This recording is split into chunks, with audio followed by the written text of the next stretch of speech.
I think one of my favorite quotes of all time was one by the late Senator from Minnesota, Paul Wellstone. He once said, "We all do better when we all do better." And I think that's a quote that's always stuck with me because I've always understood that we are all connected, that our communities only do better when other individuals in the community do better, and that we all benefit from each other.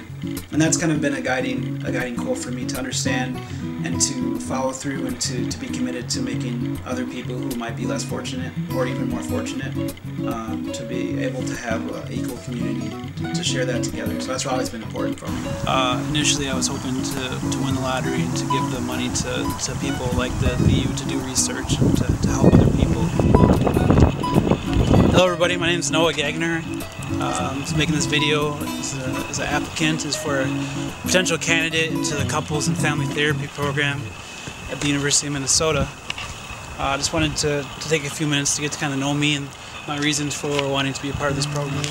I remember growing up, I was on a basketball team here at Martin Luther King Recreation Center. We had a lot of kids on our team from different countries, from Eritrea, from Somalia.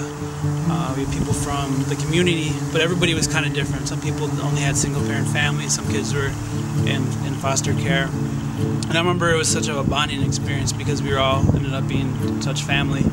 As somebody that was adopted and somebody that's African American and Native American, things I dealt with on a daily basis, I often thought I was crazy, as though my experiences were invalid or that my family was so much different than other families because I had family members that came from foster care. So I would always go into groups of people that were primarily African American, and I'd feel kind of like an outsider because I was mixed. And then I'd go into groups of people that were Native American, and I'd feel like an outsider. And I always kind of felt crazy because I always felt different. People would say, "Oh, you're our friend group, but there's a little different part of you that doesn't kind of fit in," and that definitely had an impact on me. And then so just the excitement to be able to learn that there's research out there, to know that there's other people that struggle with some of the same issues, and to be able to help them is really exciting. So I'm really looking forward to the opportunity.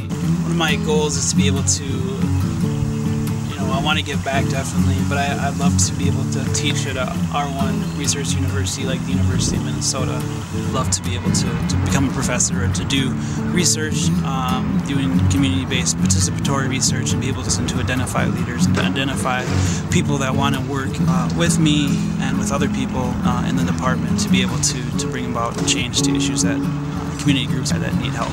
I think that's kind of my ultimate goal, is to answer a lot of these questions. To be able to do research at a university with other individuals who are dealing with other issues, but to be able to understand depression, anxiety, obesity, diabetes, and a whole host of mental and physical health issues that different culture groups are dealing with, and be able to do research around that, to be able to incorporate that into the things that I teach to the students at the university. Be able to supervise people in clinics to help them understand some of the issues that might impact the mental health of individuals, and to just do outreach within the community to help other communities do things. So those are some of my goals. My goal is to answer those questions, to be in a position where I can teach others, to be in a position where I can do research, and to be in a position where I can act as a mentor to individuals that go through this program. Currently I work with, it's called Youth in Action through CLUES. So I work with a few things. So I work with Latino youth through kind of an empowerment and leadership program to get people who traditionally have seen barriers to higher education to be able to see them through and be able to get to college. I'd like to continue my work in North Minneapolis with the Minnesota Minority Junior Golf Association. My work at the Native American Community Clinic is important to me because it forms some of my research interests and the research that I want to be able to do.